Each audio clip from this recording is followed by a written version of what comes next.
Good morning, good afternoon, everyone. We'll wait for everyone to come in to the room and we'll go ahead and start with today's fireside chat.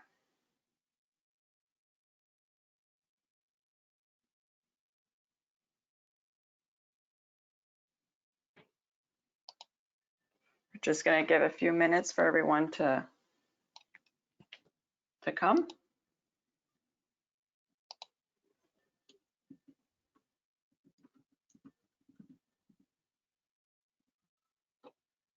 Okay. Good morning, good afternoon. Thank you everyone for joining us today for a discussion on intelligent forecasting. This is the System Strengthening Working Group of the Reproductive Health Supplies Coalition. Today we're going to have a discussion. We've called it a fireside chat, but couldn't figure out how to get you a picture of a fireplace. With the organizers and the winners of the recent competition held by USAID on intelligent quantification forecasting. All audience will be on mute, but please feel free to submit any questions you have and we'll try and see if we can weave it into the questions that we've already got listed for our conversation. Wanted to do some introductions first. With the winners, we have Dr. Trista Chin. She is the Chief AI Officer at Inventec Corp, a world-leading computer and electronics manufacturer with a revenue of more than 16 billion US dollars.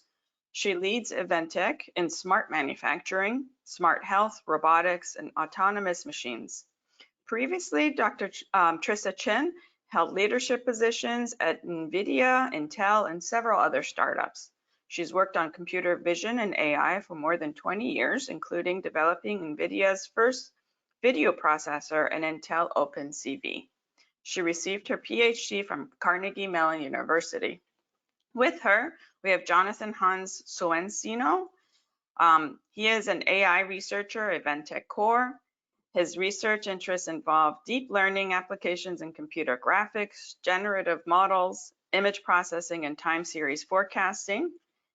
At Inventec, he focuses on applying AI for robotics, smart health, and smart manufacturing, and recently global health. He received his MS in computer science from the National Taiwan University of Science and Technology. Thank you for joining us at what it is 9 p.m. your time.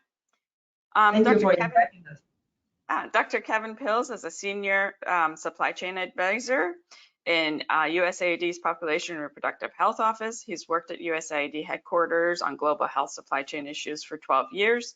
And he also worked in the Central Medical Stores of Mozambique as an advisor to the director for over 2 years. He is a scientist by training with a PhD from Cornell University. And last but not least, we have Glenn Milano.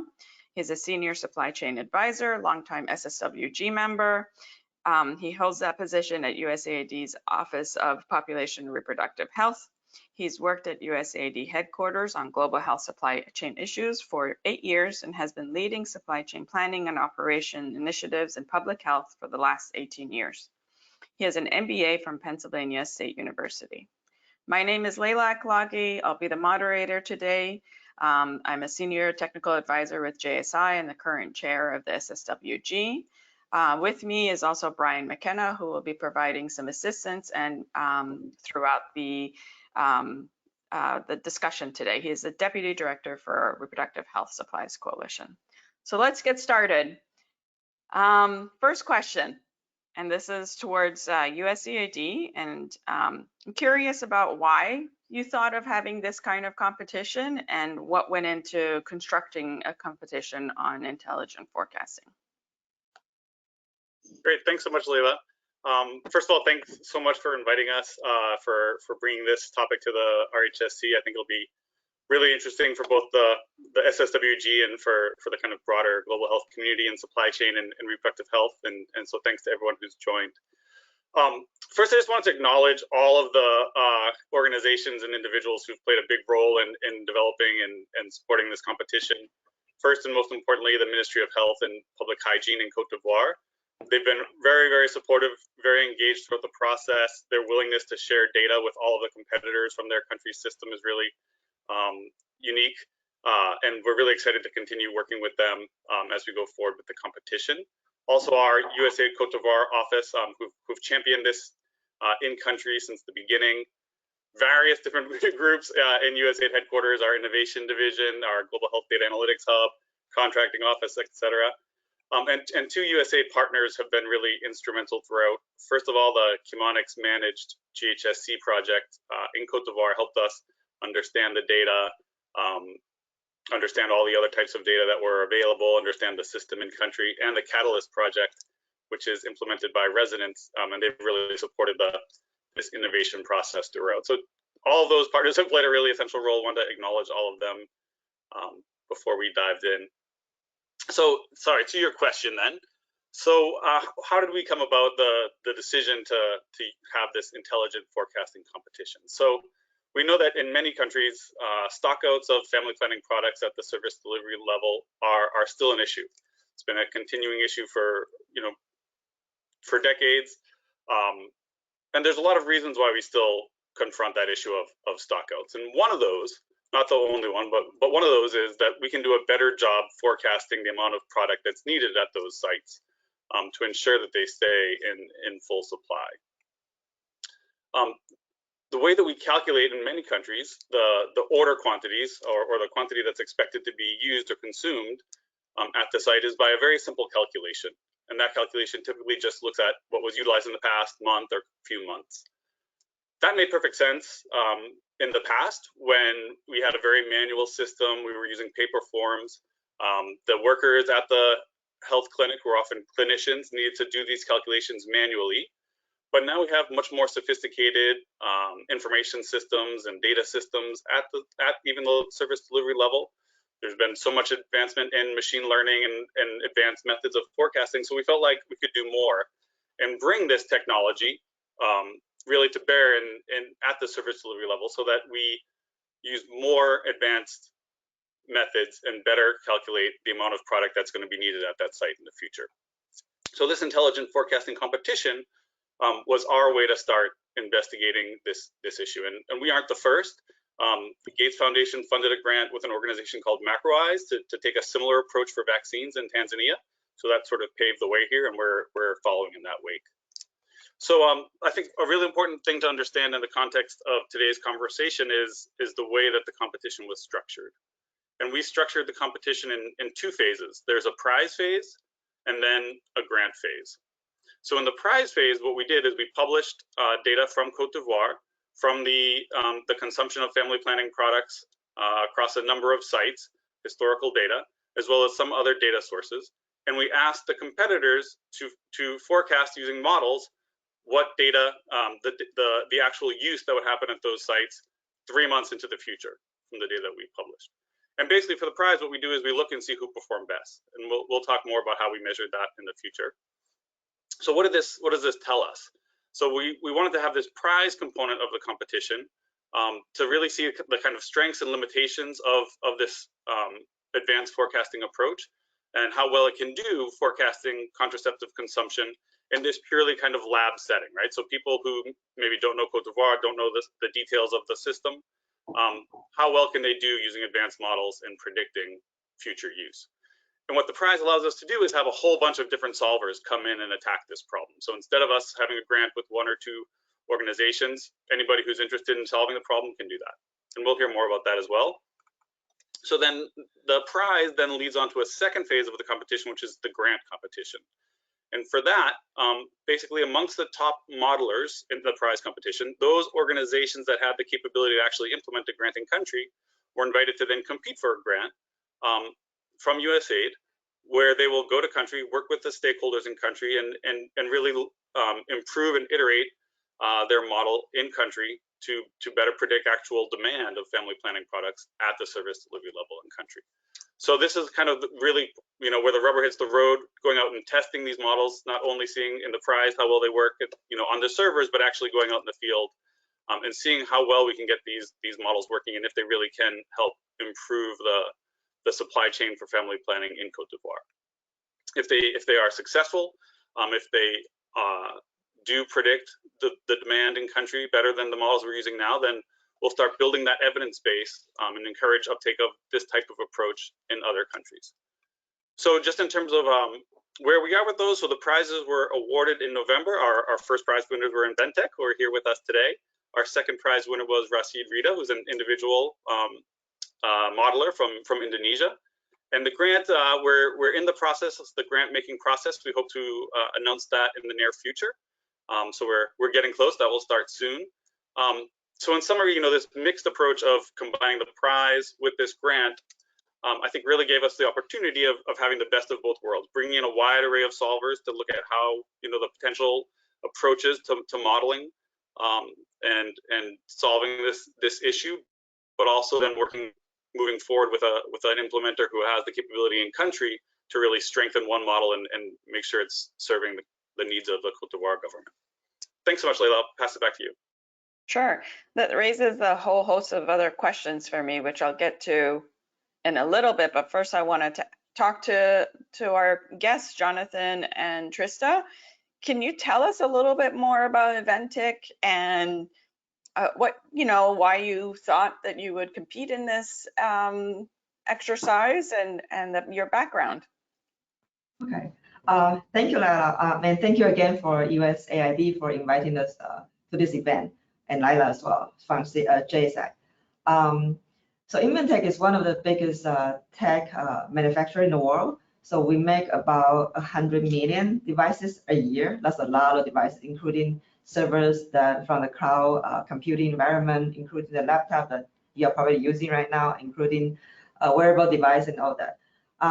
So even though it might seem kind of awkward that a tech manufacturing group would join this kind of global health competition, but honestly, the problem we are solving is fundamentally similar. We are trying to do this just-in-time inventory, just-in-time order forecasting for different purposes, for manufacturing or for the contraceptive delivery.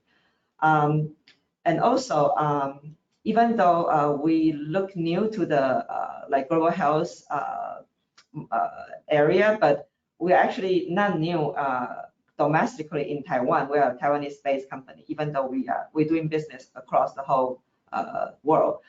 We are not new to the social responsibility program. We focus a lot in our social responsibility in environmental issue, energy issue, sustainability, social services, and so on and so forth. So we see this as an opportunity to innovate, an innovative way to give to the global society, global health and supply chain in health, in contrast to the traditional way of volunteering, traditional way of donating. We also test our water in this new area of global health, using this competition as a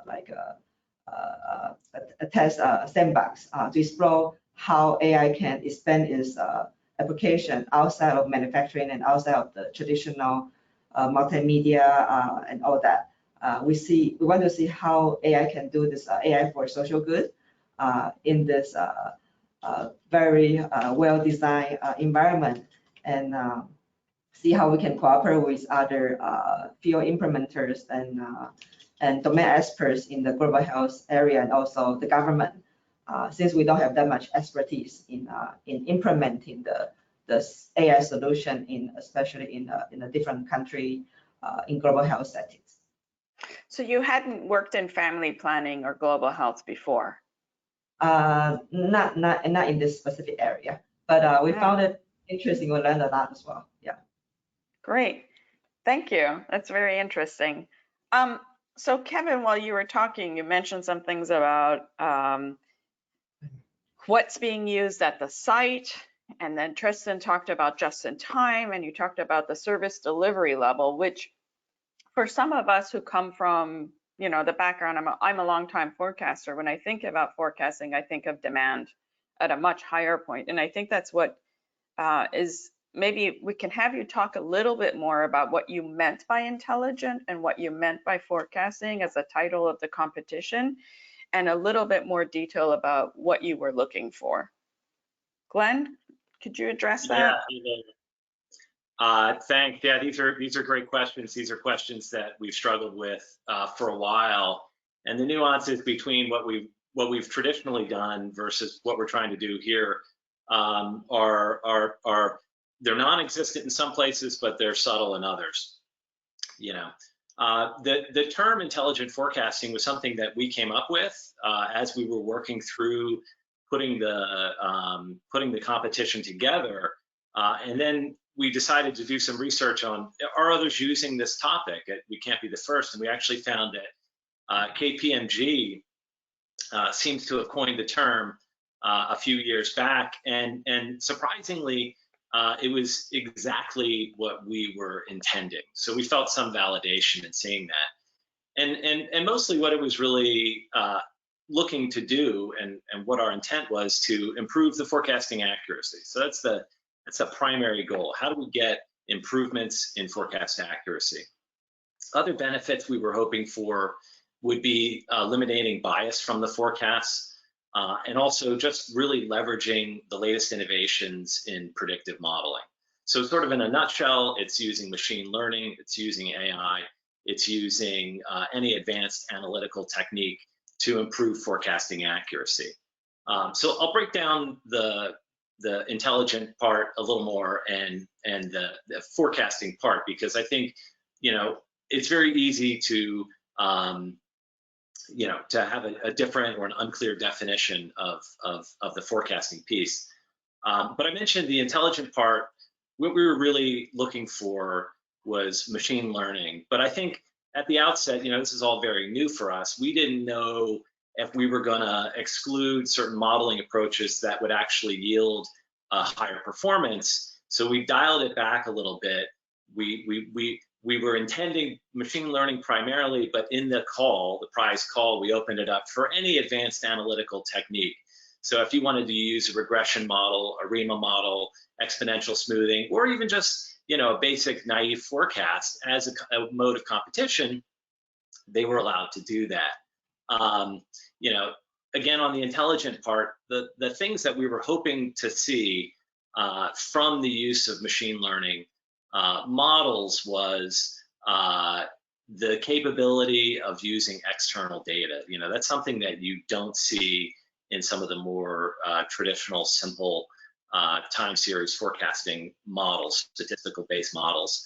So in addition to all the time series data that we provided the competitors, we also provided health system data, geolocation data, seasonality, population data, because really only machine learning models are capable of integrating those additional data sources into the prediction process. Some used this extra data, many did not. So I think that's one of the areas that we're hoping to see more of in this next phase, as Kevin had said before, which is the next part of this competition. So with regard to our definition of forecasting, I went back and I looked at some of the traditional literature that we've used in the past when designing programs to see how far off were we. And we really didn't deviate too much. It really was forecasting contraceptive distributions at the facility level. I think, the primary way that we traditionally think about forecasting is very high level. It's at the national level. It looks out for an entire year. And in this case, we really sort of turned that on its head by looking at a site level and only 3 months in advance. And, Trista had mentioned that at Inventec, they're doing this just-in-time manufacturing and really trying to use AI to predict the amount of parts, I assume, that are going to be needed. So we're really sort of applying the same sort of demand on the forecasting approach that they seem to be using. So I was really glad to hear that. But really, it's in its essence, it's how do we figure out what are the commodity requirements at the facility level, and to improve that forecasting accuracy. Thank you. Yeah. Could I just jump in really quick, and just 2 quick points? One is to say that, so part of the reason, this is getting back to your question around sort of forecasting traditionally in global health, we think about it at more higher levels, national level, maybe regional level. And at the facility level, we think more like order calculation or just calculating a distribution. A resupply. Exactly, a resupply quantity. And so that's part. So for one, I think, for our group in USAID, we're very interested in increasing focus at the last mile. And again, like, I think this goes back to, in the past, when we were doing the simple order calculation, it really wasn't a forecasting exercise. It was a simple calculation. But now with the technology we have, we can forecast at the service delivery level, right? And not that the individual workers at the service delivery level would have the time and capabilities to do an advanced forecast, but with these tools that Glenn has spoken about and Trista spoke about, we can use more of a forecasting approach at the facility to really get at future demand, as opposed to just what do we think consumption will likely be based on what it was in the past. So I think that is part of the kind of change in thinking that we're trying to encourage. Thanks for that clarification. I was gonna ask the same question. So we know who won, and you've announced the 2 winners, and we have Jonathan and Trista here with us, but how many submissions did you guys have? And what was surprising about what you saw in terms of the submissions? Yeah, so we had a total of 40 competitors make submissions and a total of 77 models. So we were very excited about that level of engagement from the community. And particularly exciting was that we had a very, very broad array of competitors. So first of all, you can see from our winners, both Inventec and the second prize winner, Rashid Rita, those are not traditional organizations working in this space. So we were successful in pulling in, different types of organizations and individuals. So we had, many organizations that typically work in global health, that organizations that focus on supply chain, some organizations that focus on artificial intelligence, that focus on information systems, other types of private sector orgs, academics. So we really did have a broad swath. And not only in terms of the types of organizations, but the geographic spread. So we had in total competitors from 18 countries, 5 different continents, and 11 competitors from sub-Saharan Africa, including 1 from Côte d'Ivoire, and 5 from Nigeria. Nigeria was our top country from sub-Saharan Africa. And one of those sub-Saharan African competitors was in the top 10. Nice. So really happy with that broad array of different organizations who were involved. It's fantastic. Glenn, you did say something about how do we improve the process, and in order to be able to improve the process, you have to be able to measure your error, right? Or else you don't know which direction you're needing to improve upon. So how did you measure success? One of the things that confused me initially when I read the competition was, what are you comparing it against? And now hearing that it was more resupply, I can understand a little bit more, but could you tell us about how you measured success and who had the best model and what you were using as the baseline? Yeah, sure. I think we've used the term naive forecast a couple of times. Kevin used it earlier. And for anybody who's not involved in forecasting, the naive is it can be as simple as taking last month's actuals and applying it to the next month. Sometimes we'll do a rolling average, say the last 3 months, whatever the average is, and then we'll apply that to the following month or the following period. So basically, if I use 10 of something last month, I assume I'll use 10 again this month. Exactly. It's a really tried and true, simple but effective way to get a reasonably accurate forecast without overcomplicating something that can become very complicated very quickly. So Inventec's model, when we compared their predictions for the 3-month period that we were measuring versus the actuals, which we did have, they did roughly 20% better than the naive forecast. We used a error metric called MACE, which is the mean absolute scaled error, in which a score of 1 is roughly the score. It scales based on the naive forecast.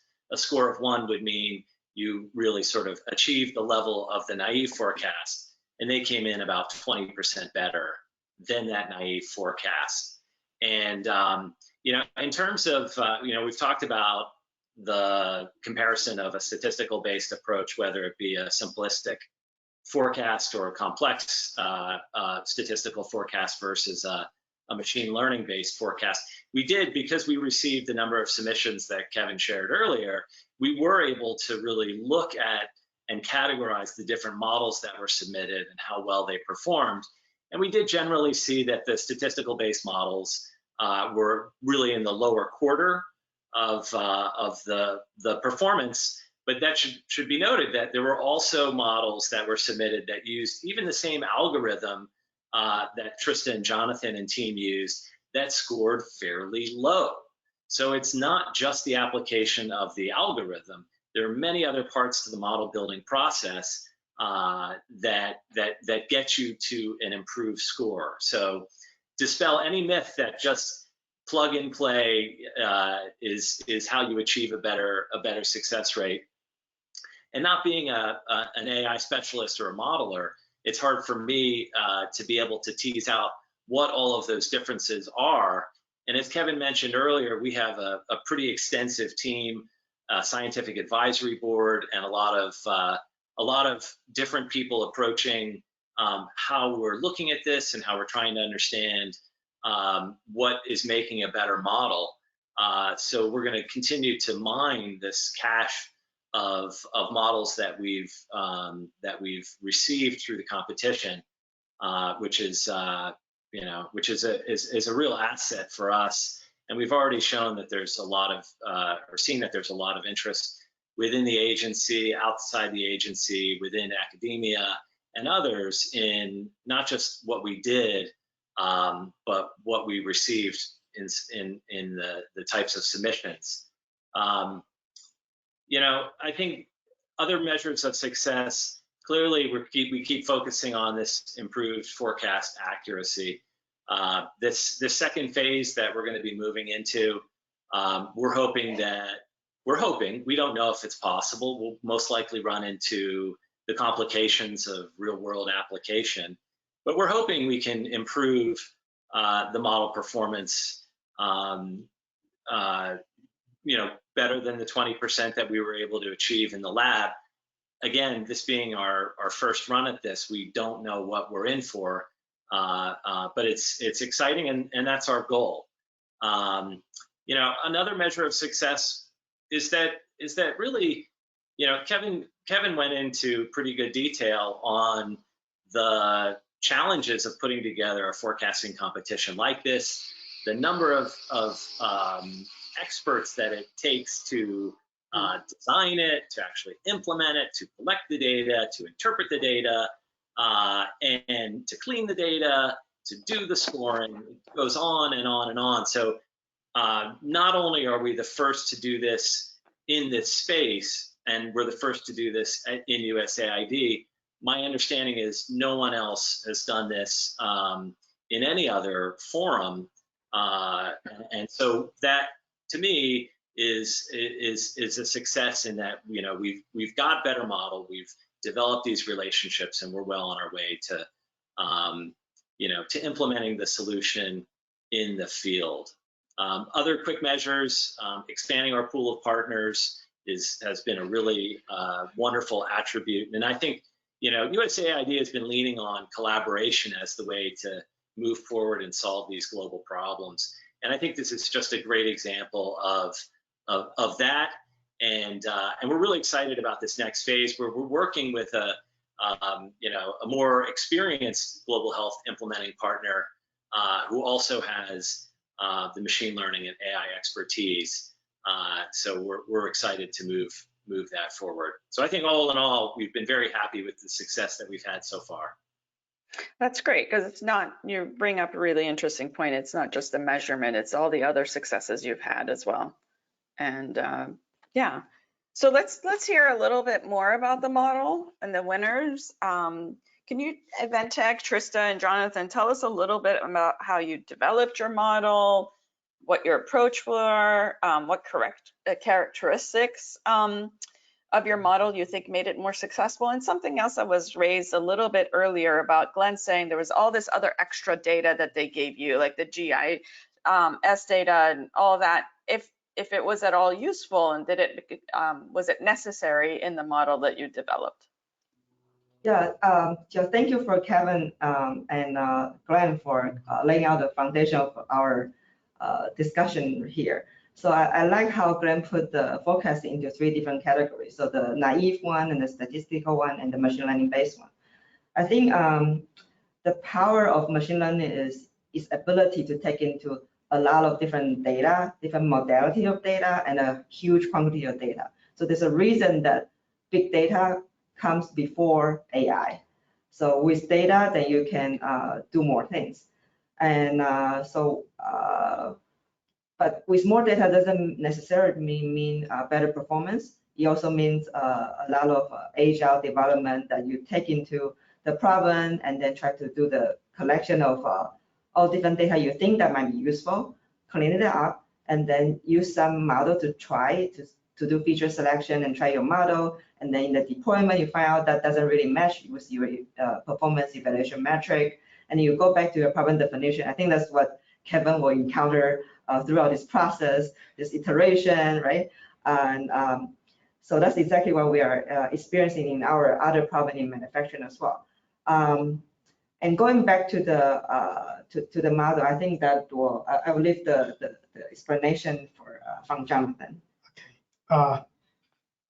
So for the model that we developed before, I think Glenn pointed out like a very interesting point here, is that the fact that we are using a similar engine or core model doesn't mean that we will end up with the same performance. The way that we develop our models are actually quite similar with other machine learning projects that we have. So in every machine learning project that we do here, we always first try to understand the data, because it's a very crucial step to sort of like select your weapon, or basically like how you want to tackle this problem, right?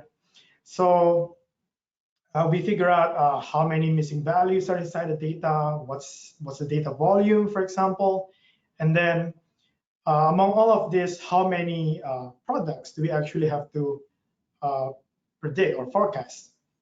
And then after we know all these characteristics of the data, we can then start cleaning it up. We can start engineering the features so that our model can actually perform well.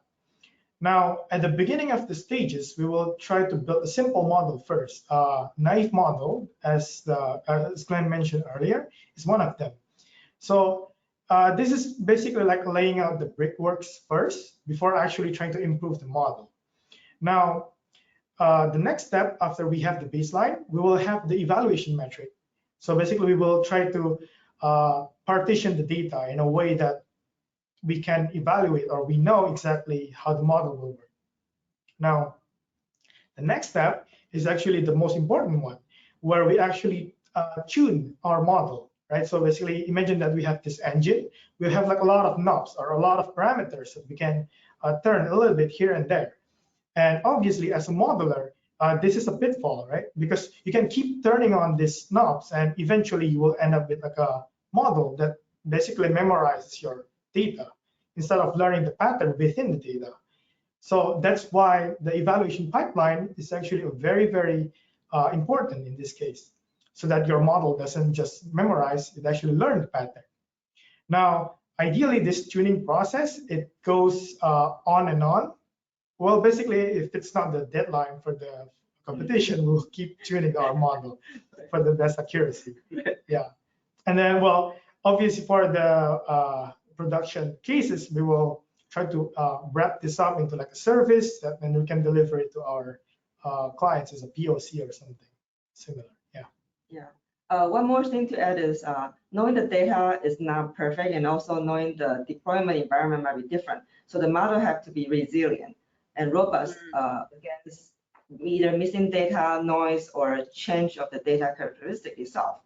So the evaluation engine that we set up allow us to test different validation strategy and allow us to like tweak around different scenario, so that whenever the testing data had a slightly different characteristic or even a different combination of data or missing parts, the model itself is it's okay to deal with those uncertainties.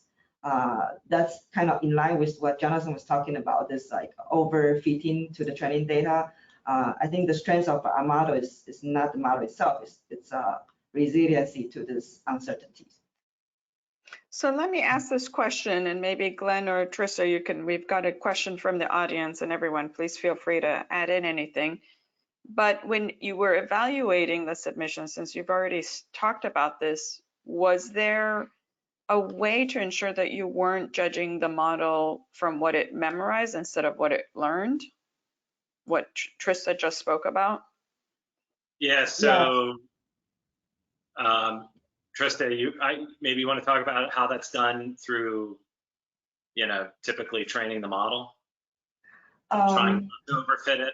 I mean, you didn't have the answers, first off, so they didn't have the applicals. We reserved it. This overfitting problem is actually pretty universal to all different kind of problems, not just time series forecasting. It's also in computer vision problems, also in NLP problems and all that. So the way we look at it is looking at the data. So apparently our data in this competition had a few different axes. So there's time axis, there's also the site or product axis per se, right? Two different axes. So we want it to be robust against the time axis. Also, we want it to be robust against the site and product axis. So time axis, we try to tune the model in certain time frame and make sure it validates well in another time frame. And likewise, in the site and product axis, we want to make sure it was good enough, not perfect, for a certain site and product combination, and to validate it on different combination of site and product, so that we can make sure it doesn't overfit with a certain group of site product or a certain time frame. So when everything changed, either in the time domain or in the site product domain, is resilient to those variances. Thank you so much. I have another follow-up question for you, Trista and Jonathan, and it's what your experience is from the other work that you've been doing or lessons that you've had help you with this global health competition. Because you hadn't done global health before, you hadn't done family planning before. So what were you relying on to help you with this? So for us as a modeler, we treat the problem as a machine learning type of challenges that we usually see. And I think the golden rule for any machine learning problem is that we will have to get like a good data quality, good understanding of the data. That's first. And then second is basically what we just discussed earlier about the evaluation. How do we make sure that our model, our tuning doesn't actually hurt the performance of the model? So you can imagine this as what Trista earlier mentioned. I'll just repeat it again. Is that, for example, if we have like 10 products, right? And then when we try to tune the model, usually we want to make sure that it works on all of the 10 products. So we can probably mask, like we can hide the 2 products from the other 8. So we can train the model with like 8 products initially. And then we can test on these 2 products. And then we can sort of like choose 2 out of these 10, right? So we can keep changing the products. So in that way, we can actually make sure that, okay, so if we do this for all of the products, we have to get sufficiently good enough accuracy. So any additional tuning that violates this constraint or this evaluation will then be filtered out, because if it violates those particular constraints, we know that at that point our model is no longer learning; it's basically memorizing. Great. So this, we've learned a lot about the competition, how the winners came up with their model, but I'm curious about in what settings can this be applied to? What are the minimum requirements you would need in order to implement something like this in other settings? It sounds like there was a lot of effort to get the data, to clean the data, to be in a setting where that data was even available. Can any of you speak to what, if I was interested in doing something like this in another setting, what were some of the minimum requirements I would need to even begin to think about implementing something like this? I think based on our experience in manufacturing, supply chain optimization using AI, I think it's very crucial to have the 2 group of people working together. One is domain expert or users, and the other one is data scientists. Usually they don't know each other, right? So the domain expert will provide insights to the data, what's considered good data and what are the data they usually use for their day-to-day judgment or operation. that they use for decision, right? Before the AI comes. And we kind of leverage on that expertise and their previous experience on how to use those data for them to do their judgment. And we try to first step will be try to mimic the process using AI. And then we can kind of modify the process a bit more by adding more data, more supplementary data, more metadata and all that. So I think back to your question, the basic requirement is have the user or the domain expert to fully embrace this joint collaboration between the two parties. And for the data scientists, usually they are more like math people per se, right? They're the math people, they know the model, they know machine learning, for example, but then they might not know the meaning of the data. They might treat zero and missing data as the same thing, but actually it may not be the same thing, for example, right? So they need to be open-minded and take those input from the domain expert. And when they work closely together, and I think that's when the problem will be solved much better than the naive method. So to answer the question, I will be saying that collaborative intelligence will be the solution between the user and then the modeler or the data scientist. Yeah. That sounds great. Glenn? Yeah, Is there more that you think is required? Yeah, I wholeheartedly agree with Trista. I mean, Kevin went through the litany of folks that helped us pull this together. It simply would have been impossible if we didn't have access to folks at the Global Health Data Lab, our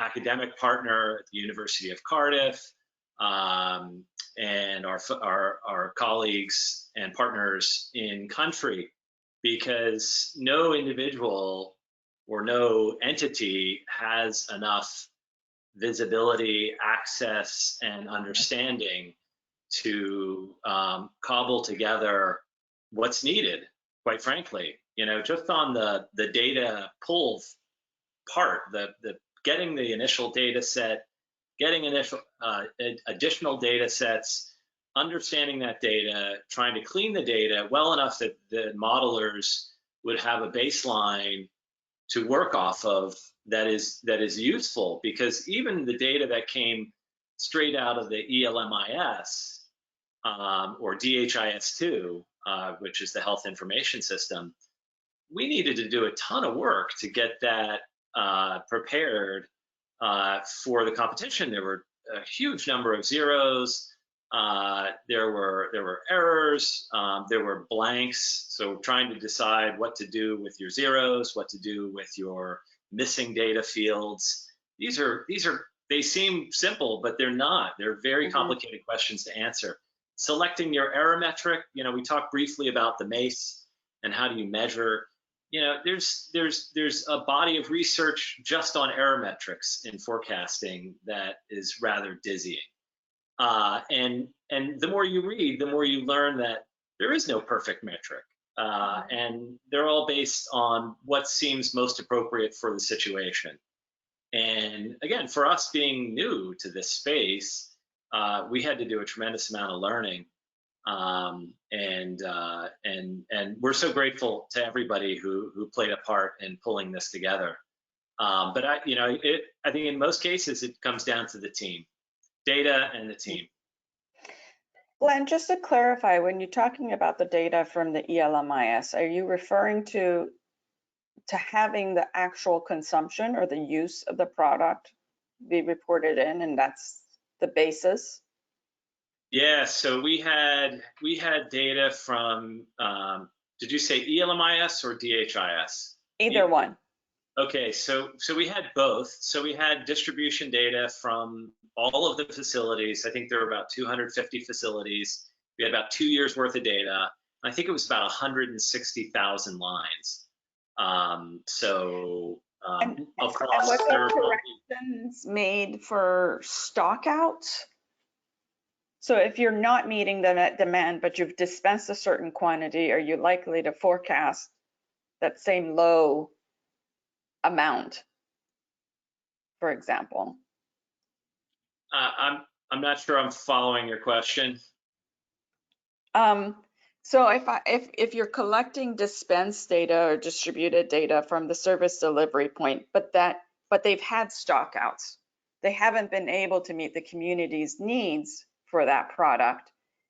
If I'm only using that information then to build my model off of, am I continuing to under forecast then? Yeah, no, that's a great question. And I know that the algorithm that they use within the ELMIS system to sort of suggest the next order quantity does take that into account. So it's a little more sophisticated than the naive, i.e., if you were stocked out for 3 months and then you were just working on the naive, obviously ordering 0 is not going to work.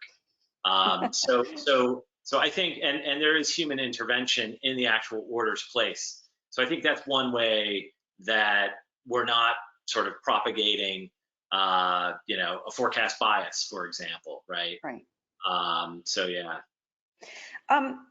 Kevin, do you have anything else to add on minimum requirements? And I do have a couple of really tough questions that I might have to read because I'm not understanding them, but I will let you finish this one first before I ask the next. Yeah, and I was going to wrap one of those questions into just touch really briefly to say in terms of the requirements. I mean, I wanted to point out that, you know, as LMIS systems evolve in countries, several countries are now using LMIS or, you know, logistics data systems that actually have like machine learning capabilities in them. So this is more and more becoming, you know, something that can be built into the systems that we use in country.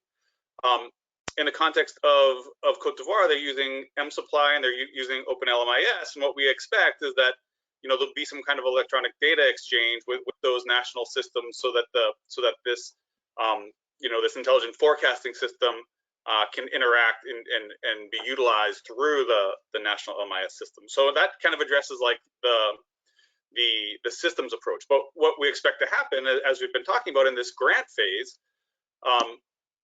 that's where we really start getting at these questions about how does it work in practice. So to the question that Peter Stevens placed, right? So will people understand? Do you mind reiterating that question for everyone, just in case? Yeah. The question is about, you know, the fact that, you know, we can have very complex AI or ML models, but if the people who need to use the model don't understand the model, you know, to what extent will it be utilized? Will people understand the results? Will they utilize the results?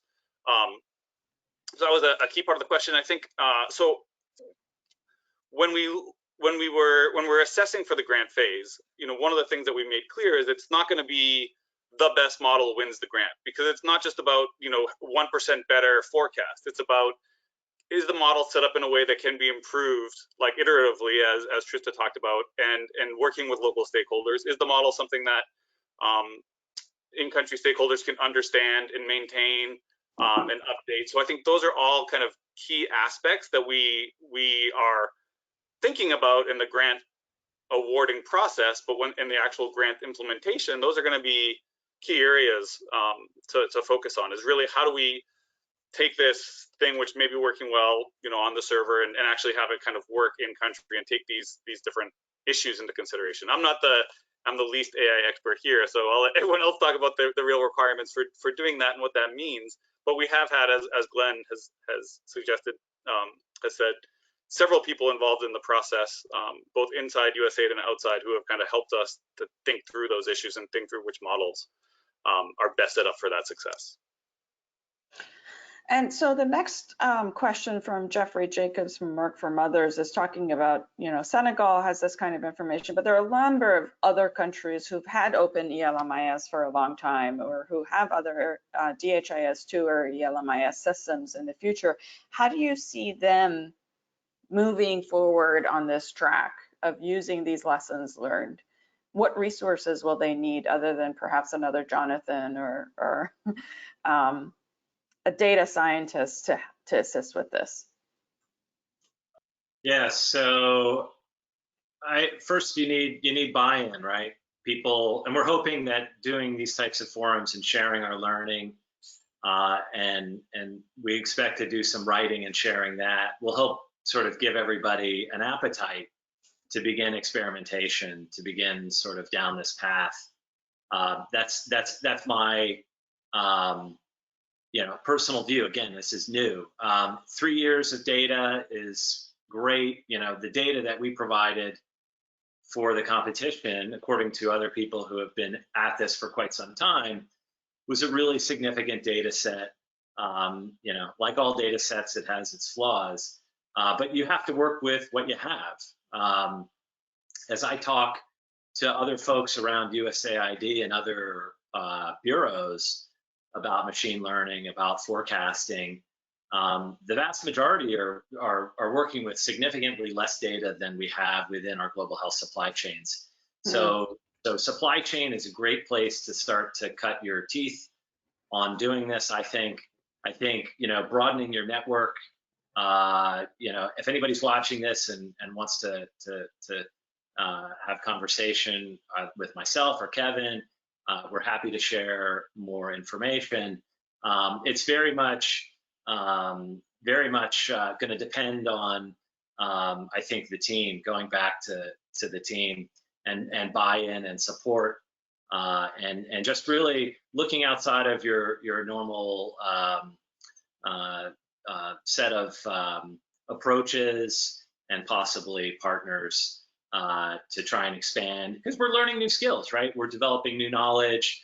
We are innovating within this space. There's no model to work off of. I'm actually, the more Trista and Jonathan talk about their work at Inventec, I think we can learn a lot by continuing the conversation and seeing how they specifically solve these problems in manufacturing, procurement, distribution, probably transportation, which all apply in our space as well.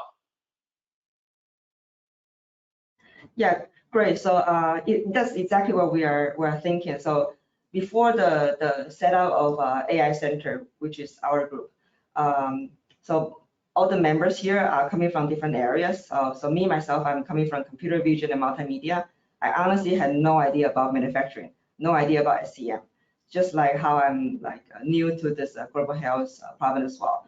By learning from the experts like you, JSI, UNFPA, and Gates Foundation, all these experts in this area, I believe that AI can be like the new oil for the new industrial revolution. I mean, we are a tool, right? So we are a tool for the problem that need to be solved.